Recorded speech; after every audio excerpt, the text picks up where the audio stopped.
अगे रंग देतौ बानी के मुरे ठावागे छौड़ी जादो जी के बेटावा। अगे रंग देतौ बानी के मुरे ठावागे छौड़ी जादो जी के बेटावा। अगे रंग देतौ बानी के मुरे ठावागे छौड़ी बभाना के बेटावा। अगे रंग देतौ बानी के मुरे ठावागे छौड़ी बभाना के बेटावा। जादो जी के बेटावा गे बभाना के बेटावा। जादो जी के बेटावा के बभाना के बेटावा। माह देतौ जैसे माह माठावा गे छौड़ी जादो जी के बेटावा। अगे रंग देतौ बानी के मुरे ठावागे छौड़ी जादो जी के बेटावा।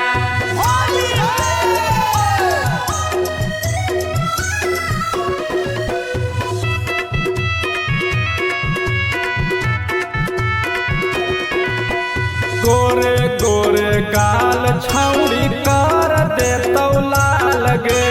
कर देतौ लाल गे, कर देतौ लाल गे।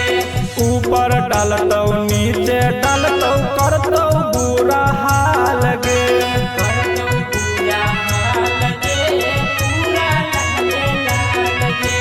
लाल पियर कर देतौ सूटावा गे छौड़ी जादो जी के बेटावा। अगे रंग देतौ बानी के मुरे ठावागे छौड़ी जादो जी के बेटावा।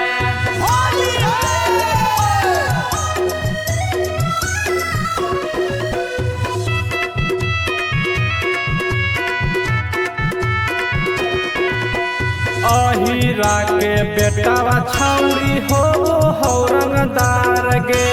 हो रंगदार गे, हो बरियार गे।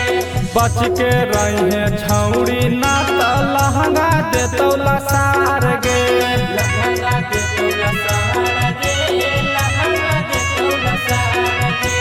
करतौ बल जोड़ी पकड़ के हाथावा गे छौड़ी जादो जी के बेटावा। अगे रंग देतौ बानी के मुरे ठावागे छौड़ी जादो जी के बेटावा। Magahi recording studio Samastipur Sheikhpura.